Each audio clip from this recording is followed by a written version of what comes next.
Hello, everybody. Welcome to what we're calling the season finale, I guess, of our webinars. Welcome. For me, it felt like it was more than just 9. Actually, when Victoria told me it was just 9, I thought it was 11 for some reason, but it's 9. So again, welcome. You guys can see my screen? Yes. Okay, so let me see real quick. We are seeing the notes of the presentation, though, not the. Yes, let me switch this. Okay, is that better? I mean, you just see the the slides. All right, so again, welcome. This is December, guys. It's kind of surreal how fast this year went. I still can't believe it. I mean, we're about to end. Okay, anyways, but yeah, thank you very much. I wanted to start by thanking my wonderful staff that you guys have the opportunity to work with every day. Well, not every day, but a lot of the days of the year,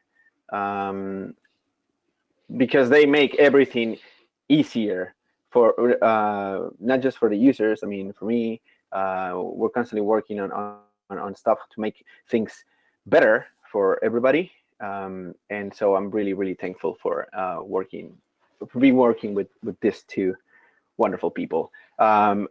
Actually, there's 3, but I don't see Kristen yet, so I don't know if she's here or not. Maybe, you know what? Maybe she's the other Victoria. I don't know. Anyways, so let's get this starting because I know that everybody has a lot of stuff to do, and we try to keep it really light today, actually, to be honest. Let me just start with the obvious. Everybody's muted, but you guys can communicate. You know that if you want to get in touch, you can ask us some questions. I don't know. I think there's also a chat box there somewhere. But yeah, just ask some questions. We'll get to them as we move forward. If the control panel is on your way, you can see the whole screen. Just click on that orange button and everything will move to the side. Again, the agenda is pretty simple. We tried to keep everything, well, compact, I guess. Have some announcements to make. Kristen Sakur is going to be here joining us in few minutes to discuss some really important and interesting pit news. We will also be having some more UDQ status with Ben. You know that there has been some changes in the way that we're working with universal data quality reports, and well, I mean, it's funny because the fiscal year, it doesn't go the same as the calendar year, which makes everything complicated sometimes. But since we're in the new fiscal year, before we go into the calendar year, the new UDQ, I guess, protocol that we wanted to implement, it's already in effect, and Ben is going to talk to us a little more about that in a little bit. We have some, I guess it's a review on the path report. If we have any path users over here, that'll be like a great opportunity to start, because I know that the report is due this month or maybe next month. I should be more prepared with the path report, but you guys know. You guys that received the path grant, you guys know even before I know, because you guys received the emails directly from Samsung. So, but we will help you because I know that there were some issues with the way that referrals were being added. They were not being attached to the client. I mean, I don't know. Victoria will make everything clearer in a little bit. And then last but not least, since again, we want to keep this simple, we're just going to have a really quick overview of the year that has left us. And I don't know, there's some really interesting numbers that I wanted to share with you guys. It's kind of like the first time that we're trying something like this. I hope it goes well. And without any further ado, well, let's start with the announcements, because as everybody knows, we're already in December. So if we're in December, you know that, well, yes, it's the season. It's the season of HMIS billing. A lot of you have received already emails regarding first you receive an email with the number of users that you or your organization has in HMIS, and then we send the invoice. And I know that there was some issues, and it was brought to our attention actually before we started the billing cycle. I received a spam email somehow, but the funny thing is that it was addressed by THN. Actually, it was HMIS help desk, and it was weird because there was like a link, and I was like, wait, we didn't send this. So I checked it out, and then I realized that no, this is not from us. So somebody has, and I'm guessing that somebody in the agency must have some sort of virus or something, because I don't know how else this was originated. And that's why I sent the other email. Again, if you guys didn't receive this email, the one I'm talking about, is because I only send it to the HMIS administrators. And the reason why I sent it is because I wanted to make sure that, I mean, they were the ones that were gonna get the emails about the billing invoices. So I just want to make sure that nobody gets the wrong email. So we sent some information about how to make sure that the email is actually coming from HMIS. You just have to make sure, because the name can be changed. The name can be altered. I mean, like the sender. But the email address will always tell you whether it's coming from us or not. So if there's no thn.org extension to that email, then that is not coming from us. Hold on one second, because I keep receiving text, but I can't see it. Okay. All right. So basically, that's why I wanted to make sure. If you guys have received an email that is coming from THN, or it's posing as coming from THN help desk, just verify, especially if it's asking you either to download something. We will never, I mean, we send files. Usually it's Excel files. Hold on, is there an issue? I think 1 second. It's us. We're trying to make sure we're getting our people lined up and moved around. Sorry about that. No, you're good. I think if Kristen, if you are listening to us right now, actually, yeah, I think we got her. I think somebody got her. Yes, all right. I'm here. All I'm right. the second Victoria. You are the second Victoria. Yeah, okay. For everybody that is not understanding why we keep talking about the second Victoria, it's like when you create or when you log in, I mean, you have to provide your name, and somehow if we share the link or something, like if you RSVP and you share your link, you will appear as the person who RSVP. So that's why. Mistake, folks. No, I was just confused. So then that's what was going on. I'm here though. All right, so let me just finish here with the billing situation, because yeah, just make sure that when you receive an email and it's asking you to either click on a link or download something to your computer, do not engage unless it's coming straight from us, unless it has the thn.org extension. And you know, I mean, mostly it will come, I mean, if it's something from the HMIS help desk, it will always come from HMIS at thn.org. Just it's something else to keep in mind, because it kind of threw me off for a while. I was like, wait, what is this? I remember even replying to, didn't reply, but I sent it to THN. I was like, to the help desk. Anybody send this? And then I was like, oh wait, no, this is just a fake email. All right, so just to be aware of that situation. And again, it's December. It's also the season for new grants. I mean, a lot of grants start usually in October, but to get the funds, it takes a while. We are right now working, and when I say we, actually, I'm just saying me right now, because I know that there's a lot of grants that haven't been created yet. I'm working on it. I'm looking at you, Jesus Hernandez, if you're listening. I'm working on that right after the webinar. And it's okay to send me emails if you don't see the grant or the programs that you need to start documenting. Yes, send me an email, and I will make sure that those are up to date, because again, I want to make sure that everything is up to date before we close, because that's another announcement. THN is going to be closed from December 21st all the way to January 3rd. What this means is that, well, I mean, if you email us during that time, there's not going to be anyone to reply immediately.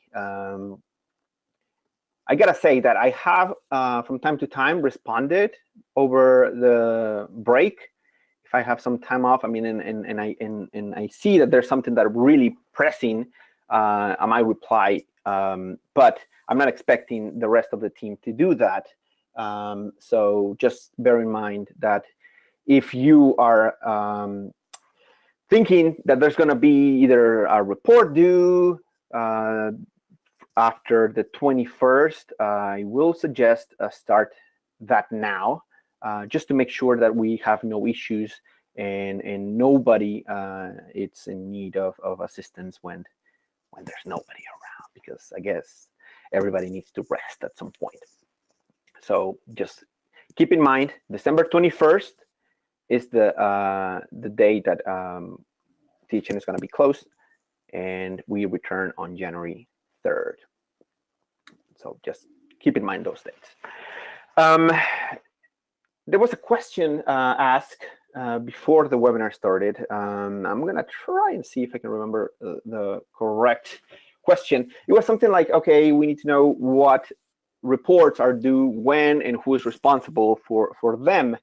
And it was kind of confusing because, as you know, well, we have many grants, we have many programs, and every grant, let's just put an example with ESG, for example. Well, every agency has a different due date because they give you different dates. I mean, some grants start in September, some grants start in February. I mean, there's different grants dates all around. So it's very difficult for me to say, like, okay, you are due this time, because you guys should have that information. When your grant starts, when your grant ends. If you had an extension, well, I mean, then that means you have some extra time. Usually what happens after your grant is done, you have, and I believe I'm saying the right number. I think you have like 90 days to submit your final report on your grant. So you have 3 months right after your grant is done. You don't have to wait the 3 months. Obviously, if you completed your grant and you want to just submit your report, you can do that right after you finish, provided your data is accurate, fixed, modified. I mean, anything that you need to do, then yes. Now, if the question was related to the other reports, the ones that we work during the year, well, we just finished AHAR, for example, and that's the December one. A lot of the housing facilities help us with this. We submit it. We're waiting still on deliberation. I'm confident that all of the shells will be accepted. I'm confident, although I did have a nightmare one day right after I submitted that 2 of the shells were not going to be accepted. I mean, seriously, I'm dreaming HMIS now. That's kind of ridiculous, but we submitted everything for the second year in a row, and we're hoping that everything will be accepted. Now, what's next? Well, point in time is next, and Kristen will talk to us a little bit in a little bit about it in a little bit. It's point in time is housing inventory. Again, that we'll touch on that later, and then we're gonna have system performance measures. That's a very robust report where we have a lot of participation as well. We're gonna start actually, I must say that Kristen has already started working on that report. As I have already started working on AHAR for next year, because there's gonna be some changes in there. As you know, every year HUD changes the data standards. Let me just say that next year, 2018, there's not going to be any changes on the data standards, which is great. Yes, you guys can relax. There's not going to be any changes in the data standards. There is going to be a change, and I am guessing is going to be a very, very big change on AHAR.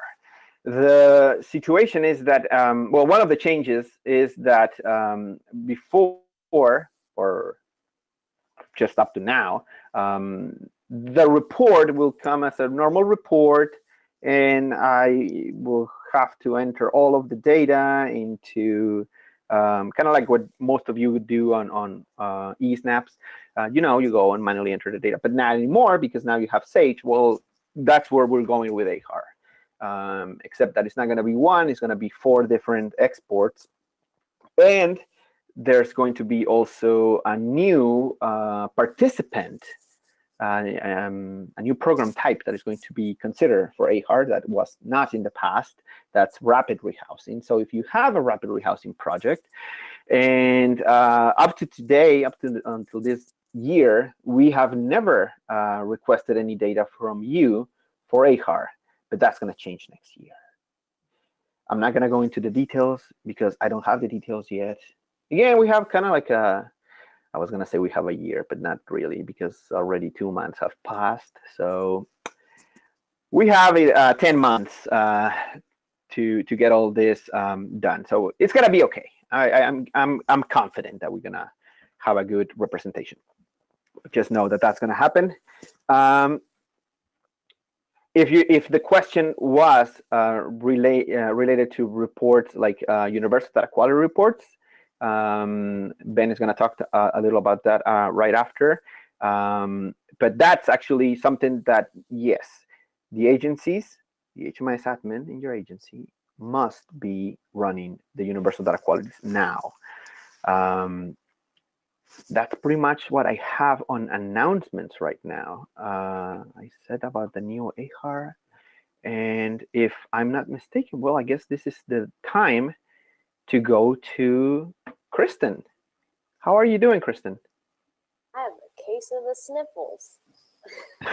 Sorry. But I'll be okay. Hopefully my voice won't give out while I'm talking. So like Casey said, I'm Kristen Zakor. I'm the data coordinator, and I just wanted to hop on the webinar to chat with you all a little bit about the point in time count. Jesus, are you able to give me the control so I can show my screen? Yes, 1 second.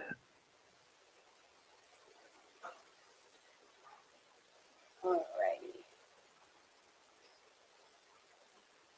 Okay. And is my screen showing with the HMIS stuff? Awesome. Okay. All right. So the first thing that I wanted to talk about was, for those of you who do not know, this year, instead of using HMIS to conduct the point-in-time count surveys, we are going to be using the Counting Us app. I imagine that the majority of you, who are in emergency shelter or transitional housing programs will be using the web-based version of the app, just because it's probably going to be easier, going to be at your computer already. So I just kind of wanted to show you, this is what the web-based version looks like, and this is actually the address that you would go to get to the survey. I'm actually going to be making a video, hopefully in the next week or so, that is going to just kind of run through start and finish how to use the app. I actually have one up right now, but it's specifically for the shelter account. It talks a little bit more in detail about, you know, the interviewing on the street. But it honestly, it's going to have a lot of the same information that you need to know. So if you're eager and you want to learn about how to use the app, you can actually go onto our website.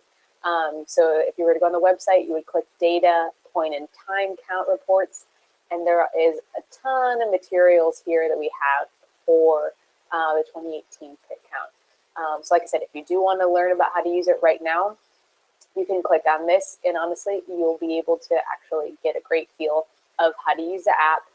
And I would recommend for those of you who are going to be conducting surveys to create an account and just start playing around in the system. It is all test data, so no worries if you make any mistakes. Alrighty, so pit count is going to be on the app. That's great. The next thing that I wanted to chat with you all about is that in the last couple of years, we have had some issues where there have been discrepancies in numbers based on, you know, the enrollments, people in, you know, shelter or transitional housing programs compared to the numbers of actual pit surveys that we were collecting, or we received on our end. So the HMIS team has been gracious enough to help us come up with a solution to try to mitigate any future issues. So this year we are going to be piloting this pit report that Jesus created, and the purpose of it is for you to be able to, you know, on the night of the count, after it's completed, you're able to run this report, and then you can reconcile the numbers that the report is giving you against a summary report that I will be sending to each of the agencies once everything is completed. So you essentially have two options on how you kind of want to go about utilizing the HMIS for kind of a reconciliation purpose. The first option would be just using the point in time count report and then comparing that to the summary report that I will be sending you all. The second option takes it a little bit further, and this would essentially help you keep track of, you know, whoever it is, maybe it's case managers, maybe it's volunteers, you know, making sure that who is ever entering the surveys into the system, they're also entering, into the app, they're also entering a service into HMIS so that we have kind of an extra layer of protection so that you can make sure that everybody who is enrolled on that night has a service, and then we can compare it to that summary report to see how many surveys were actually completed. So I know that is a lot, but I'm going to walk you through how to actually just run the report. And then if anybody has any questions, feel free to ask me. If you know you rather would give me a call and talk offline, we can do that, or shoot me an email. So I am not the HMIS wizard, so please, HMIS team, if I make a mistake somewhere along the line, please do let me know. And then I also wanted to mention that the HMIS team is going to chat a little bit with you all about how to actually record those services in HMIS. So we are here, we're in our home workspace. So then the next thing that we're going to want to do is go to reports, and I'm already there. And then we're going to scroll down to HMIS reports, and then we're going to be clicking on the HUD point in time report. Simple enough, right? So then it is going to take us to a page that looks like this. Just so you are aware, this is going to change a little bit, just kind of how it looks, but honestly, it's going to be the exact same process of how I'm going to show you today. So what you're going to be doing is you're going to be entering in the date of the point in time count, right? So January 25th, in case nobody, or in case somebody forgot what date it is, it's January 25th. So you'll be entering it in there. for today's purpose, so I can kind of show you what things look like, I'm just going to enter in the date, today's date.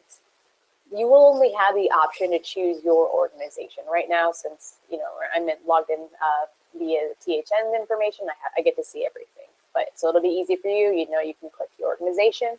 Also, you have the ability to filter by programs. It's not necessary, but it is an extra feature that they put in there in case that is something you'd like to do. This option is not going to be there, but I do have to just select something just to get it so we can move forward.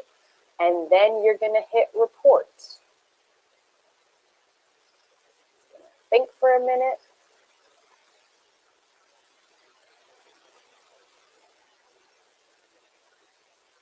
Okay, and so this is the report that is going to be generated, and it's awesome. Jesus did a great job. It looks great. It breaks down every single thing, actually how HUD asks us to do it when we are entering it into HUD Exchange. So you'll be able to get the breakdown of your numbers. This is going to be the shelter count, so really you're just going to be concerned with this number, and then totals essentially, if you have both emergency shelters and transitional. And so if you want, you can just scroll through this whole thing. It kind of breaks things down a little bit more, but it really is just a great report for you to use to make sure that your numbers are accurate, and that you're able to reconcile this information against the summary report. Oh, you're shaking your head. No. Oh, No, okay. I was like, wait, that's what we talked about, Jesus. No, you're good. Continue. Okay, scare me for a minute there. So yes, so it's going to be a really good tool for those of you who choose to use this. And like I said, your first option is just using this and reconciling it against the summary report. Or you can take it a step further and have whoever is entering in the surveys enrolling clients in that specific night also go ahead and add a service to their profile. So that is pretty much all I have to say. Once again, the pick count will be on January 25th, so it's quickly approaching. Just on a quick housing inventory count note, I have been sending out emails to HMIS admins and program managers just to kind of do a quick review of the information that we have in our system at this point. So please do keep an eye out for that email, and if you could send back that Excel sheet to me as soon as you've completed it or made edits, or if there aren't any edits that need to be made, just let me know that it's good to go. We just want to kind of get ahead of the game and make sure that what we have in the system is true to what you guys are working with on your end. So if you have any questions for me, I'm always here to help. You can email me, Kristin, Kristin, @thn.org. And HMIS team, thank you so much for having me. No, thank you, Kristin. And just to clarify, I didn't create that report. That report was never used, and I thought it was a good idea. I mean, I thought it was it works. So, but I didn't create it. I wish I was like it's kind of like really beautiful, but no, I didn't create it. Hey, Susan, I was trying to give you some extra credit. I know, but it was just real weird. Yeah, no, I hear you. No, but thank you. But thank you. You do the hard work on trying to make sure that it works. So you're creating it. You were working with the functionality. You can take some credit. Okay, I'll take that. And before we move forward, because Ben is going to talk us about data quality, but I do wanted to ask Victoria. I think she's going to show us how to record once. I mean, like, for example, if this is the report that you're, sorry, I keep saying report, it's service. If you're going to record that service for the point in time, Victoria is going to show us how to do that for multiple clients, so you don't have to go one by one, because that will take forever. If you have like 30 clients, that will take forever. So let me see if I can switch the screen to Victoria. 1 second.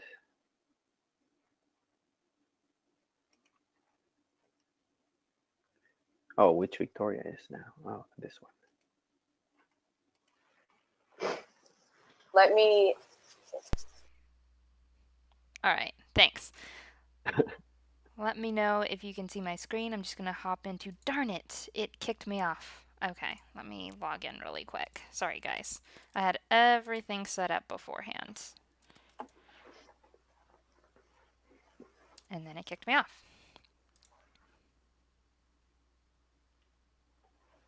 All right, so let's say that you are going to be inputting that PIT service. We have a menu option under My Client Track in the Home workspace. If you hover over this menu option called Quick Services, you see two here. Quick Services Multiple Clients and General Fund Quick Service Multiple Clients. The one that we're concerned with today is this Quick Services Multiple Clients. That's what I'm going to demonstrate for you guys. And I do want to point out that I have a very short video of this process in case you guys need a refresher closer towards the PIT count. So first you do need to select a service screen, and this is going to be housed under Direct Services. We have a kind of a dummy PIT service right now that's in our training site, and we'll have something similar in the live site, and we'll let you know exactly what that service is called before the PIT survey starts. You'll then need to select your program enrollment. So for this example, I'm going to select our emergency shelter. And what this does is it pulls all of the clients that are enrolled in that program. At this point, you would just either check off who received that service, or if everyone in the shelter got that PIT survey, you would click on the top checkbox, and everyone is selected at that point. So you would then just save and close. The page is going to refresh. It might take some time to think about it. And then it drops you back off onto your user dashboard. And that's it. If you go to any of the clients' dashboards, you would see that that service then appears for that particular date. Now, if you wanted to run a report for that particular service, you would just go to Reports, hover over Service Reports. I recommend running this service summary. And then just be sure to select that particular, we have a lot of services in here. Someday I'll reach it.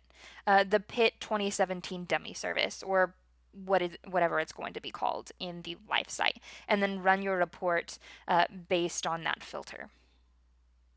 That's basically the process. I think it's very straightforward. Does anyone have any questions?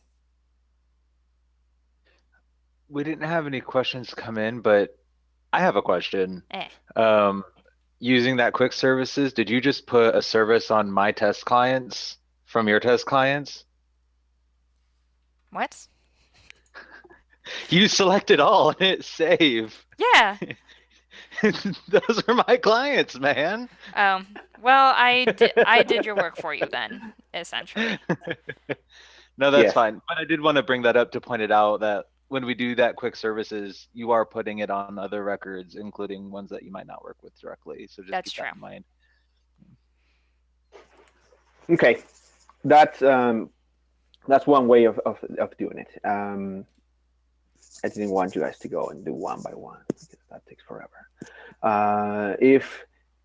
If nothing else, I think it's time for Ben to come and talk to us about data quality.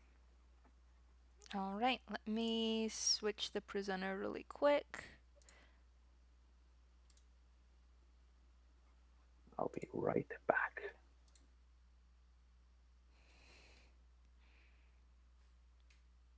Okay, so I am presenter and I'm going to start sharing my screen. We're going to talk a little bit about UDQs and reports. We'll also talk about which screen am I sharing? I can see the report screen, the HUD data quality. Oh, awesome. Yeah. Cool. Usually it pops up in prompts. So let's talk about UDQs for a moment and how, man, Victoria just put that service on all of my stuff. Get over it. Audience view, that's what I was. No, so the UDQs this past year, we have been creating and sending out to a lot of our organizations here. The reality is I've been putting that together, and I'm not anything special. I'm really more of a power user, and I mean, we all are in the system. We do have access to certain things on the back end that our general users don't have. But the reality is there isn't anything that I do that's different from what you can do on your end. You have access to all the same things that I have access to when it comes to the UDQ. So we've kind of looked at this past year as a like some training wheels, get people more comfortable with the UDQ process, especially now that it's a two-step export. And we're going to be putting it in your hands at this point. We will be sending email reminders to people with additional instructions and all those sorts of things. You're not going to be left high and dry, but there will be an expectation of instead of me emailing you your UDQ and then being like, oh, you got 2 weeks to whatever, and then let me know, and then we'll double check, and that whole back and forth. It's just going to be an email probably in early January saying, hey, in 2 weeks you email us your UDQ, the one that's aggregate information, the one that doesn't have client identifying information, and then that's like your submission of this is as good as the data is going to be. We've already done all our checks, so we'll send out that reminder. You run your exports, you run your stuff, and then you submit to us the final result. So I really wanted to show you the UDQ real quick one last time for this year. What it is a report under HMIS reports, HUD HMIS reports. We have the HUD data quality report. This is really the one you want to keep using. Everything else is being slowly outdated. I want to spend the rest of this month working with Jesus and Victoria to kind of clean up our reports, because even as we look in these menus now, there has already been some cleanup with the new data standards, but like this APR v5.1, I think that's outdated. I don't think that's good anymore. If we go to reports, HMIS reports, this APR is definitely, I mean, that's not even an export. So sometimes I'll get emails about like, oh, hey, this doesn't work right. No, and they won't, because as we see in the AHR, as we see in our CAPR, our APRs, everything's going to that export system. So we see the exports up at the top here.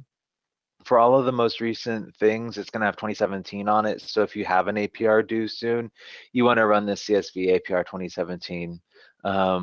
If you have a CAPR, it's this CAPR 2017 from the exports, because those are the only ones that are really being updated. Back to the UDQ, it's in this HMIS report area. You have the data quality report, and it works in conjunction with the UDQ detail export. One of the nice things that they've added is a run export option at the bottom of the UDQ.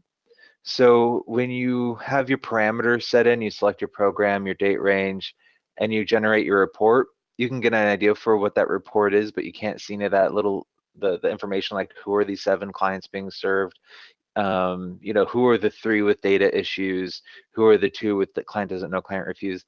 That's why you run that export. So instead of leaving this form and having to re-enter your information for what you just ran that on, you can just scroll down and click run export, and it's going to do the export option like if you came to this section and do the APR, ESG, and DQ data export. It's really just a convenience thing. That way you don't have to go through and reset your parameters exactly. You want them to match, and so you know that they'll match because you've already run the PDF report there. And when you have it open, you can always export to PDF, so you have it off your computer, so you have it available to you. And that way this data will match your export data, because with live data, things can be updated all the time. You can have new things coming in. But I did want to go over that one more time real quick, because we have spent the past year working on the UDQ, sending it out, and at this point, like I said, I'm not doing anything really special. I'm just doing it kind of for you and sending it your way so that you can get more comfortable with using the data. But at this point, in the new year, we're hoping that you guys feel in a position to take that on and are able to, run that UDQ, take a look at what's missing, and then clean it up as best you can and submit that to us. We will touch on it again. We know the break's coming up. We're going to be out of office a little bit, but the thing is, it worked. I think we're like 95% sure we're back-to-back AHAR champs, all shells submitted and accepted. So when you start doing things well, you can't go back. We're not gonna like lighten up on the UDQ. If anything, we're gonna keep hitting it harder so our data can get more clean. And as Jesus said, the AHAR is changing. We don't know how that export's gonna work in the future. It might be even more difficult to go through our data and try to clean it up at the end of the year. In fact, I expect that with it being in an export now. That just means as we go throughout the year, we have to be that much more on top of our data and having clean entries and all those sorts of things. And not to mention, throughout the year, you have your system performance measures, your random capers, APRs, whatever you have going your way. We do have videos on YouTube, and we'll be sure to send you links in the emails of reminders of, hey, the UDQ is coming up. Be looking for that first email in January. As Jesus said, again, just to reiterate, the AHAR works on fiscal year. So we're already October, November, December. We'll be 3 months into the fiscal year when that first UDQ reminder goes out. So there'll be plenty of data to review and clean as we can. I didn't see any questions come in. Is there anything I missed with my HMIS team? Any other thoughts? No, I think you touched on everything that was needed. Yes, we're gonna be sending some more emails at the beginning of the year. Hold on, this cat is getting. And so, if there's no more questions, I guess I'll pass to the more lightning part of the meeting. Hold on 1 second. Let me get the screen. Oh, and I think like just as far as webinar stuff goes, Jesus, will we be transitioning into a whole new webinar software?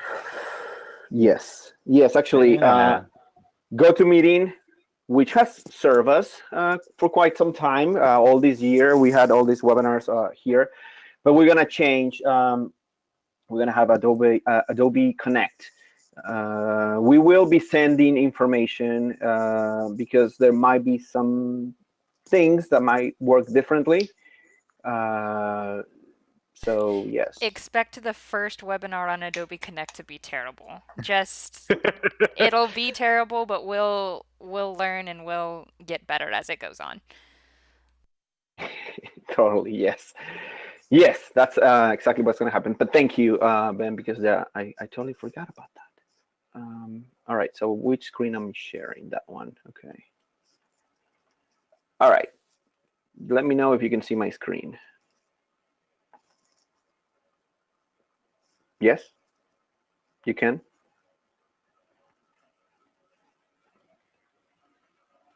Okay, I'm hoping that you guys can see the screen because I don't see it. Well, we work with data, and I know it's kind of like redundant because I was like, when I was trying to come up with numbers, I was like, well, we're gonna do data about data. But yes, exactly what we did. We work with a bunch of numbers throughout the year, and most of that data is shared, in reports that we submit to different agencies. But there's data that we don't share because it's data that is not relevant for what we do, but it is relevant for what we, as in THN, HMIS data, we do. And so I wanted to make sure that we mention these things because I thought it was really important. Yes, like I said, I mean, like We had 9 monthly webinars. I was thinking that it was going to be 12, but obviously we didn't have one the month of the conference, and we didn't have one last month because of AHAR. So we had 9 webinars. Throughout the year also, we had 12 mandatory trainings that some of you didn't attend, I must say, but okay. All right. Our total attendee list for both the webinar and the trainings goes to 920 participants. Of course, there's duplicated information in that. It was not meant to be accurate in that sense. I mean, I just wanted to make sure, like, the reach that we had for the whole year. And then, okay, this is one of my things, because we have always said, if you RSVP for the webinars, you actually, well, we see your name there, right?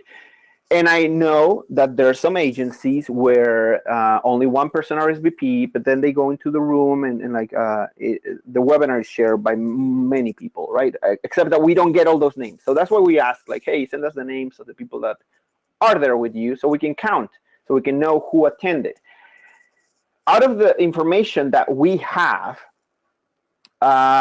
there's 3 people, 3 of you who attended all of the webinars and did the mandatory trainings as well. And I did wanted to mention them because for me, they're heroes, because they are showing how much they care, and they are making sure that they participate in all of the information that we have to share. So these 3 heroes are from 3 different places, 3 different agencies, 3 different cities. We have there San Juana Redondo from Bethany House. Hey, I love that Laredo is represented. Ruby de Jesus, Salvation Army of Denton, and Michelle Yates from La Posada, Providence. Thank you guys. Thank you, because you guys attended to every single webinar that we had. And I'm hoping that next year, that number will be much, much, much greater. But yes, thank you.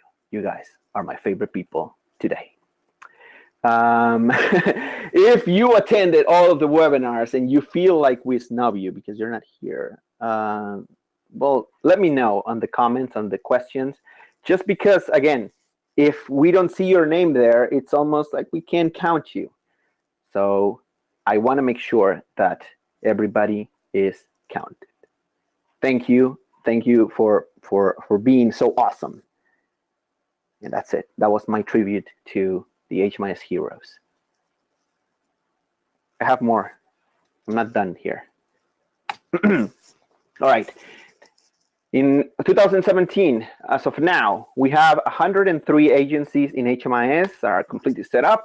That means that we have 265 different programs in HMIS.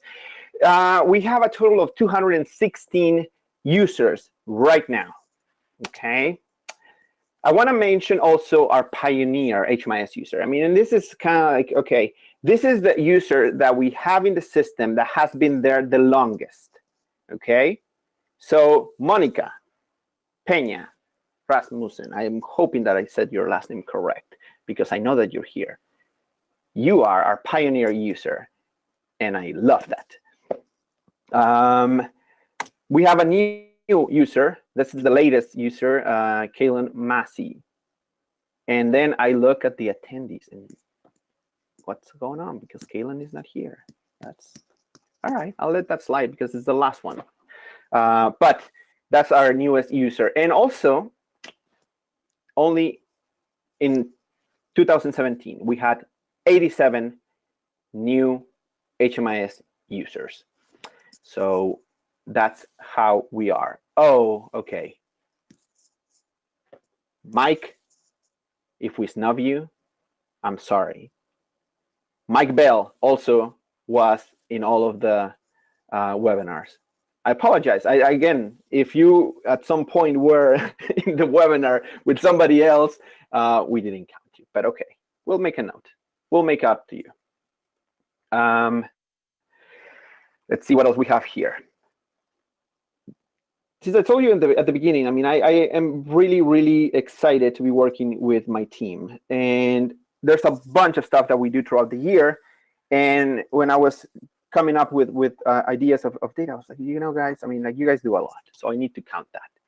We receive over 3,500 emails. I mean, receive and send, I mean, with our user base. That's a lot of emails, guys. I mean, again, we're not counting here stuff that was not related to services, because we receive other emails like spam and stuff like that. That's not counted here. We also receive it, or there was more than 400 tickets that were submitted throughout the year. And there was 18 one-on-one trainings. I know this number seems kind of low, but we did have 150 online training courses completed in 2017. Again, these numbers are, since we don't report this, like, I mean, I'm just showing you this, okay? So some numbers might be off by 1 or 2 things, but again, overall, this is what we have been doing. Now, this one actually is really interesting because I wanted to see what agencies have logged the most in the system. Like, there's a way of knowing when a user is on the system. I mean, we can track how much time the user spends in the system. And so we wanted to see what agencies have been the most, logged the most. Now, I did this, I guess when Ben sent me this, he sent it to me with minutes. So we have a 3rd place in there. Our Daily Bread has been in the system for, well, that point 4.5, that means that's months, okay? Because we have their minutes, we have days, and we have 4.5. It's as if they were logged in for 4.5 months, sorry, on a row. And then we have West Central Texas. West Central Texas also was logged in a lot. That's, wait, I made a mistake here, because obviously that was, yeah, I put them incorrect. I'm sorry, guys, I'm sorry. But I know that the number 1 was Salvation Army, then it was Our Daily Bread, and then it was West Central Texas. The numbers are correct. The order was incorrect. So Salvation Army has been there the longest. Do you have something, Ben? Oh, yeah, just the minutes. That's the default in the system. So every time you log in, I can find how long you logged in for what organization and what work group. It's all So So that's why it started as minutes. Okay. It's just the default, yeah. Because every time you log in, it's like, oh, 15 minutes, 20 minutes, whatever, and we added all that up. So I was actually excited to see that Salvation Army of Tyler is the agency that has logged the most in the system. 6.1 months. That's a lot. So thank you for being on top of things. Now, we did that by cities too, just because why not, right?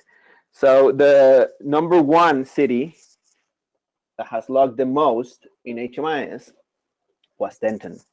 Again, that's the 8.5 months. And then we have Tyler, and then we have Lubbock. There you have it, the agencies that have logged the most in HMIS this year. Now, okay, when we go to service with clients that are served, I mean, we're talking here clients that have enrollments in our system. And again, since we're going calendar year here, so the numbers might look completely different from AHAR, completely different from system performance measures, because we're counting here January to now. We're not counting from October last year to September this year. No, this is just the calendar years. Okay, so we have a total of 22,626 clients that were served in 2017, or so far, because I'm sure that there's going to be more before the year ends. Now, out of these numbers, we have that 8,000 of those clients were emergency shelters. Then we have transitional housing, now 948.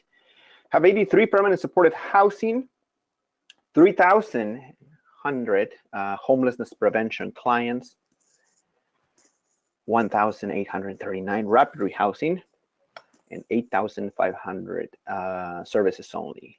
Now, since I know that I have a lot of math wizards here, you're gonna immediately notice that the number doesn't add to 22,000. There's a reason for that, because I'm not counting here coordinated entry, I'm not counting here street outreach, and so those numbers all add up to that 22,000. That's a lot of clients, guys. That's a lot of clients that have been served in your agencies. So thank you. Thank you for the wonderful, wonderful work that you do. This is the last image that I have here, because I wanted to have more. But again, since this is the first time that we even try something like this, I just wanted to see how it was the best way to showcase this. Again, maybe we're going to have a better way of tracking all of this monthly next year. There's a lot of things. If you have ideas, please get in touch with us, because I do like to make this a little more democratic. I mean, again, I have always said we're part of the team, we work together, but that's not true unless we truly work together. So I wanted to make sure that if you have ideas about stuff, we prepare actually a survey, and I wanted to show it here, but I know that it was getting too long, and there was answers that were not you guys needed to write answers. I mean, it was not going to work as a poll, so I decided not to use them at the last minute.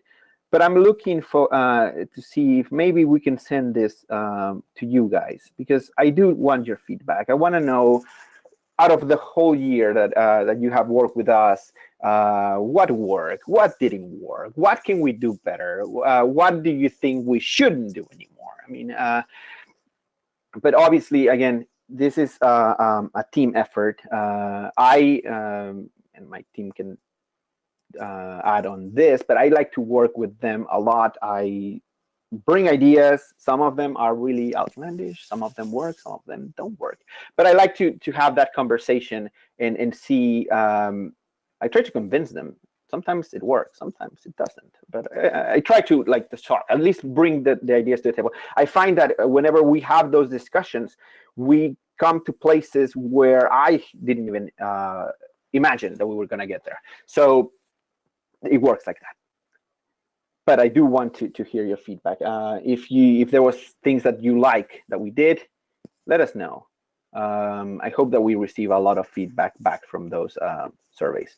We will send them before the break. I really have nothing else. If you have any questions, I'm gonna be here. Somebody asked for the slides.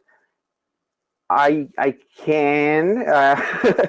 The only thing is, again, since this is data that I'm sharing with you and it's unadulterated, I mean, it's just how it comes, and it's not really fiscal year data. I mean, the numbers might look different. So I'm kind of hesitant about sharing it, other than just for our viewing pleasure. Again, this was more like, okay, I just want you guys to see what kind of stuff we can do with your numbers, and we're gonna do way more than this next year. But I just thought it was a good way of ending the year, just showing you everything that you guys have done, because I'm really proud to be part of this too. So I will make an exception, and I will send it to whoever asks for it. But again, you can't share them, you can't use them, because again, this is not data that the COC has approved. This is just, again, it's on informal numbers that we wanted to throw in there. Do you guys have anything else, Ben, Victoria?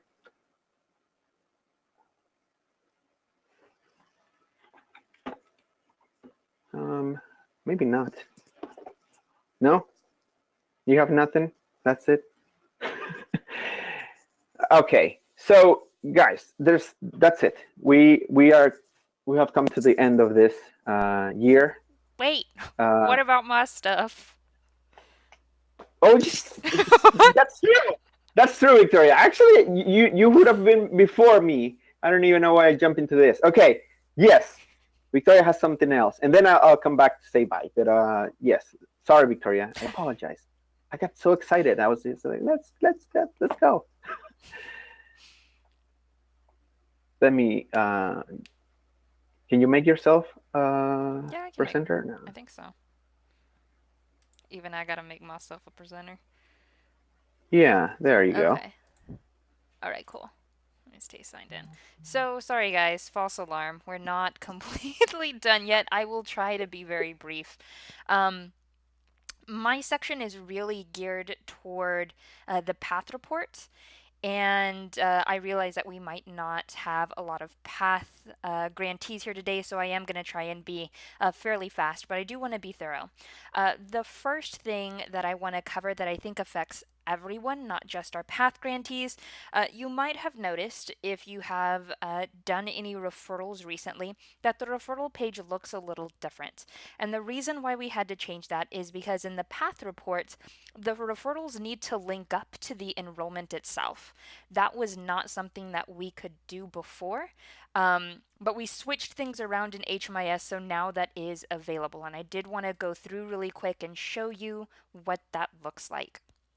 So if you are on your client dashboard, this is a completely fake client, but if you click on referrals and then you click add new,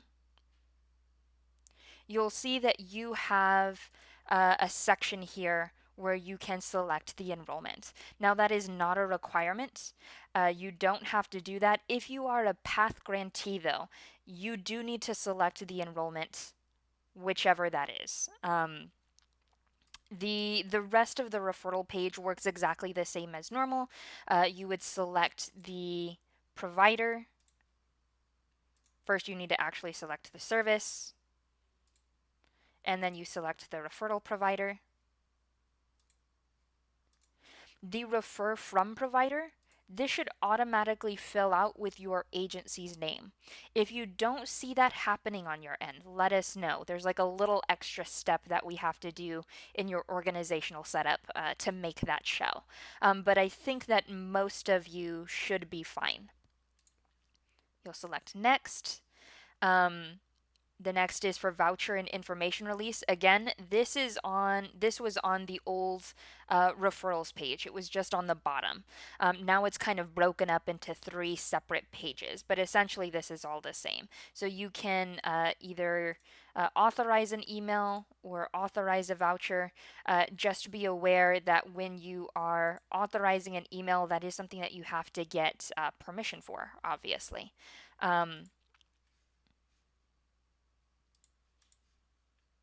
And then the last page is just the referral outcome. This information, again, not required. If you're doing coordinated entry, it is required. But you might not have all of this information all at the same time, right? You might not have the result date.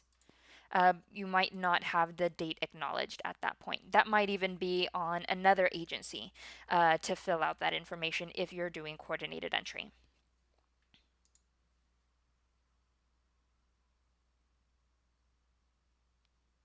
If you are a path agency and you have a lot of referrals that you need to go back and update that enrollment field, that's very easy to do.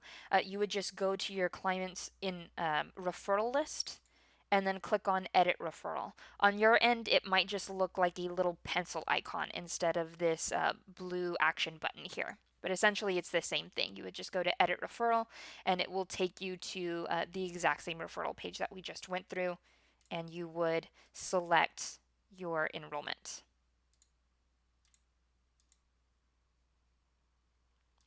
So that's that. That has to do with the referrals. Are there any questions on that? Again, this is really just for path grantees. If you're a path grantee, you will want to go back and set those enrollments on the referrals. All right, if there aren't any more questions, I'm going to run a quick path report. I had it run earlier, but then the system kicked me out for some inactivity, so unfortunately I'm going to have to go through this again. For the date range, I'm going to choose this year. This is the dummy site, so we don't have a lot of data. You will just be selecting your agency. I do what I want, so I'm going to select all organizations and I'm going to select all path programs just so we can get a sizable amount of data on this report.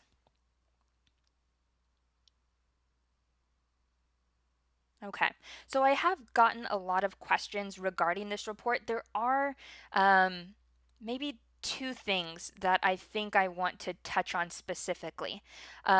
Three things. The first is that you do have the ability to export this report, which I highly encourage that you do.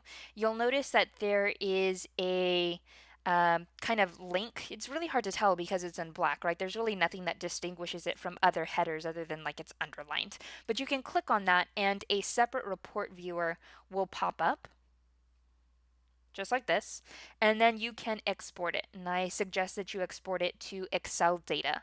What that gives you is this larger kind of Excel report that has a lot more data on it. Now, the questions that I've been getting mainly focus around on, well, my client isn't showing up in the report, or I have, 30 services, but none of them are showing in the report. Why is that? There are several reasons why that might be happening. The first is that, one, we need to be aware that this report is counting activity or active clients differently than some of the other reports that you may be used to. For a lot of the reports that we run, it's based on a project start date and a project end date, basically to count as active. This is also using services. The Path 2017 report is also using services on top of that. So if your client actually was enrolled maybe in 2016, but they're still active in your program, they're still receiving services, they won't show up in the report unless you have services entered on them in HMIS. If they don't have any services in HMIS, they are not going to appear in the report. So that's one major thing that I would keep an eye on. The second major thing is dates. So in terms of path, there are a lot of dates, right? You have your project start date, you have your engagement date, you have your date path status determined, and then you have your exit date, and then you have any number of engagement dates, however many times you engage with the client. So there are a lot of dates to keep in mind. What I have seen that has really affected whether a client shows up in a report or not is this date path status determined. I just want people to be aware that this particular date, as well as the engagement date, can be on or after the enrollment date or the project start date, but they cannot be before this enrollment or project start date. And I have seen that before, and I've seen it on multiple clients, and I really do think it's a large issue here. If your engagement date or your path date is before this enrollment date, then that messes up the calculations for that client and they do not show in the report. So that's another thing that I want users to be aware of. Again, I don't want to go too in-depth here. If you are a path grantee and you have more in-depth questions about this, please feel free to reach out. On that note, do we have any questions about this? I don't see any questions about that. Okay. So I'm guessing that. All right. Well, like I said, if anyone has anything related to Path, I know the report is due this month. I know a lot of you have been working to get your data cleaned up. Please feel free to reach out. I have the program specifications that HUD specifically gave to HMIS vendors. It's a very, very technical document, but it really has helped me kind of see how clients are being pulled into the report. So if you think that would be useful for you, I would be more than happy to pass that along as well. Other than that, if there are no more questions, you guys truly are free. Sorry that I had to cut in and kind of say, hey, don't forget about me. But yeah, that's all I wanted to show you guys. We got Well, okay, something. so you? Oh, we got something? We have an eCart or Caper question about Sage replacing eCart. eCart was and it is no more. Erase that word from your vocabulary. No more. There's no reason to ever say raisin. Raisin. There's no raisins. No raisins Once for eCart. grapes are raisins, they don't go back to grapes. There is no more eCart. That is gone. What happens if you need to make corrections in Caper or eCart? There is no eCart. You can't make corrections in eCart because the data out of HMIS does not work with eCart. The eCart was a reporting tool that was an Excel workbook with macros. I was able to download one of those and work with the data in there when there was ever any sort of issues. So what happens now is you create an export out of HMIS and upload it into Sage. And Sage will tell You you if never there's put it in something wrong. eCart. Sage will tell you if there's something wrong. For the most part, one of the things that was really nice with eCart was when you did that export, there was a validation page that gave you a bunch of information that you could like kind of go through and look at. That no longer exists with the new Caper 2017 export. So Sage, I guess, tells you I don't have a login to Sage. All I can do with Sage is kind of look at like the sample, the test one. So unfortunately, my hands are pretty literally tied when it comes to Sage because I don't have access to it. I can't log into it. I know nothing about Sage. All I can do is help you export your data out of HMIS. That we make corrections, how can we reply to HUD? I know nothing about Osnium because I do client track support. I don't do Osnium support. I've never logged into Osnium. I probably never will log into Osnium. I'll never be able to help you with that, and neither will this department because this department does HMIS support, not databases for domestic violence. There was a time where I could do some things when it came to eCart, but again, that was with a tool that was separate from HMIS and DV providers. It was just this weird thing that I could download and had access to. So if that seems weird, like, oh, you helped with DV before, you can't now, that's because they got rid of eCart. It's only Sage. Sorry, we just got a bunch of questions all at once about eCart and Sage and stuff. So I don't have any answers for you about Osnium. If you have any questions with Osnium, you need to reach out to Osnium support because, as I said, we do specifically HMIS support, specifically with client track. It's just a completely different thing. As far as a section in Caper that HUD is requesting we make corrections, how can we reply to HUD? I assume Sage tells you what the errors are, and then you can log into client track and update the clients based on their client ID, and then run another export. If Sage doesn't tell you what the issues are, then I don't know what the issues are. I have no way to find that out. The best I could offer you would be to use the UDQ, the HUD Universal Data Quality. Now that isn't technically with Caper or Sage, but it is a really good export to kind of give you a feel for where your data's at and if things are missing. Historically, the issues have been things like certain files don't match up against themselves. So in that aspect, the UDQ wouldn't necessarily be helpful because it's looking at data quality. So part of it is a question of like, what is HUD saying is wrong? If HUD is saying your data quality is bad and we need more information, then the UDQ would help. If HUD and Sage is saying that these numbers don't line up,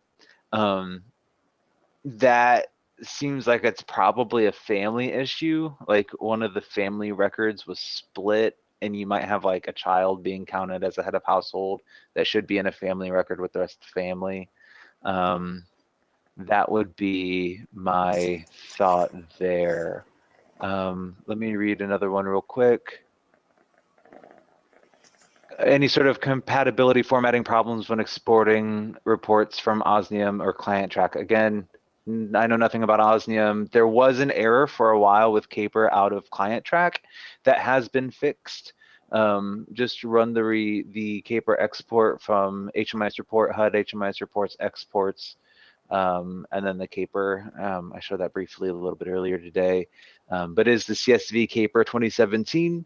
Those errors have been fixed. You should be able to export out of that and upload it up into Sage. It will not work with the eCart reporting tool because they changed the data on the back end, frankly. Even if you had that tool and you tried to upload it, it won't work. With starting October 1st, that's kind of been changed. I answered all of those really quickly because it's towards the end. I hope that wasn't too fast. Okay. No. Yeah, unfortunately, like, I mean, it's frustrating on my end too. I'd like to be able to help more. I'd like to be able to do more things, but the reality is you're best served by me being like, guys, I can't help you as Sage. Please reach out to the Sage people. That's going to save your time because unfortunately, there's just so little I can actually do. And with that, I think that we are ready to move. I mean, I'm sorry, I keep looking up, okay? And it's not that I'm not paying attention. I have two screens. One is here and the other one is up here. So you will see me going up. Anyways, so that's it. Unless there's one more question over there. I do want to make sure that thank my team, thank Ben, thank Victoria, thanks you guys, the users, for being here, for working with us. I think that next year is going to be even better. Every year seems to get better than the one before. But I'm not going to take any more of your time. I want to make sure that you guys wish you Merry Christmas, Happy New Year. So I'm not going to see you before I might email you, but that's about it. Happy Hanukkah, Kwanzaa. I don't know what you guys celebrate.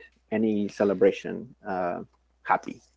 That's about it. From me, from the HMIS team, from this cat that is growing. Thank you. And that's it. You guys have anything to say? No.